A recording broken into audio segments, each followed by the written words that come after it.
The Russian Revolution of 1905 was a time period where political and social unrest in Russia was because people didn't want a monarchy. Instead, they wanted a more fair government. Don't forget, the country was in shambles with a lot of food shortages and riots because the Russian royal family was making some decisions that were not affecting Russian citizens very well. Next, we come to one individual whose name was Vladimir Lenin. Vladimir Lenin was invested in this new idea called communism. With the help of Leon Trotsky, they established the Bolshevik Party in 1903.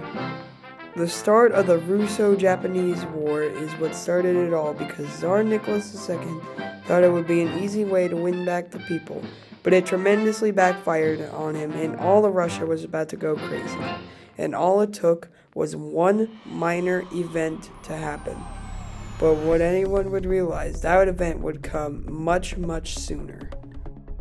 Bloody Sunday was the day where a priest called Father Gapon did a peaceful protest to get the Tsar to change some rules. But the guards from outside the palace shot the people. This caused a massive uproar, and people were not happy with the Tsar. In fact, this made it worse. People started rioting and picketing for a change of the government as a democratic state instead of a oligarchy, said the news of the Petrograd Soviet. Even some people from the Finnish Socialist Party helped with this revolution. It ended when Tsar Nicholas II gave liberals something called a Duma, which was basically an elected government which would keep Nicholas in check. But then Tsar Nicholas II wrote a bunch of rules which reversed the power of the Duma and crushed all other uprisings. So with that, the Tsar outplayed the people, but not even with this sabotage, we still wouldn't know if the Duma was actually even a good idea at all. People were angry at the government because work was long, it hardly got any money, and were generally treated horribly. Not to mention, after joining World War I, Russia lost a lot of money and lives. People were trying to find unity during the trying times. So to exploit that, Vladimir Lenin said, the war has gone on for 12 months, we need to stop this. So next, the people of Russia didn't like it one bit. The people started to picket and riot, but no matter how big it got, they were always silent. It all started when people didn't have enough food to support themselves, so they started picketing and rioting and going on strikes, while also tearing down a statue of the Tsar. After that, the Tsar threatened them with soldiers using gunfire if they revolted too much. But by this point, people were past their breaking point, so they didn't really care anymore. But Lenin, exploiting all this madness, said, enemies of the people are not the monarchs, but the landowners and the capitalists. So next they asked Tsar Nicholas II for a more fair government and saved the provisional government for the people. Now, you're probably wondering, what was the October Revolution? Well, first of all, the October Revolution was a revolution to finish replacing the Tsar's government with a government that favored the people instead of the government high-ranking officials. This revolution also all happened in the month of October. The October Revolution, or as it was known as the Bolshevik Revolution, completely put the Bolsheviks regime into power and demolished the Tsarist regime.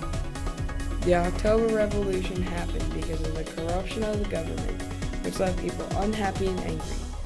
People were mad at the government because they just invited some crazy homeless wizard dude who was drunk all the time and claimed to be a holy man. With this, people were getting angrier by the second. Next, Lenin, exploiting this anger, said a country can only change through violence and revolution. After that, Lenin was out of Russia because he knew what was going to happen. And that's it was Trotsky had learned how to fight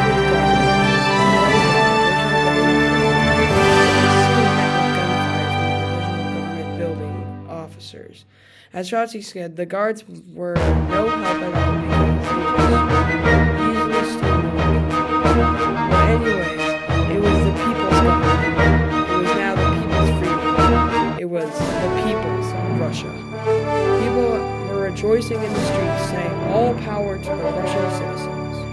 After 2 days and 2 nights of working diligently, the Tsar's regime, after having power for hundreds of years, finally collapsed.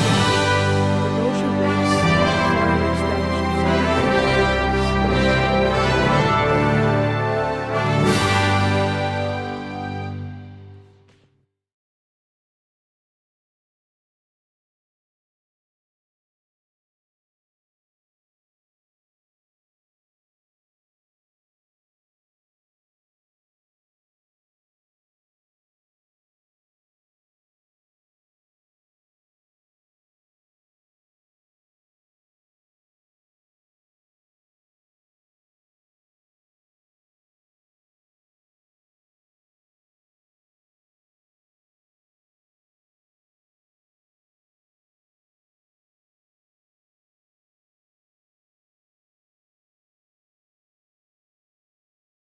The short-term effect of the October Revolution. The idea of communism and socialism was introduced into the world, and the Bolsheviks actually established the first communist/socialist government called the Union of Soviet Socialist Republics, or the USSR for short, into the world.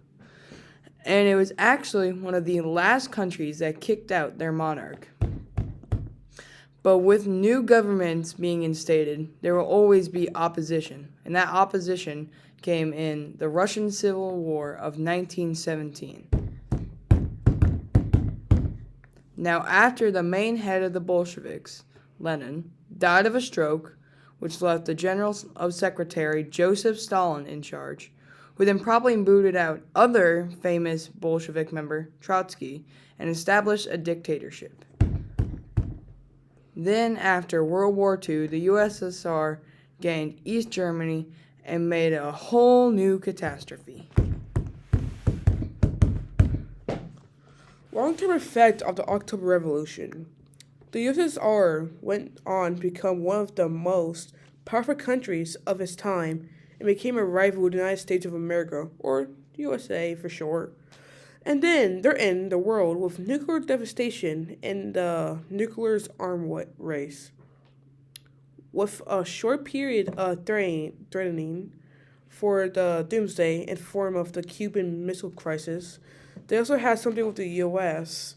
And then sent the first man to space, while also setting up a whole new satellite in East Germany, make sure people lose their lives trying to make it across the border, and creating the Iron Curtain across East Europe. Even though the collapse of the USSR, people like Trotsky's great grandson was viciously attacked by radical Stalinists, also whole countries like North Korea, who was being backed by Soviet aid, collapsed after the fall of the USSR, while some countries rejoiced as they now had access to a free and fair election of their president or leader. But countries like the USSR, Yugoslavia shortly fell after the collapse. Bam, bam, bam.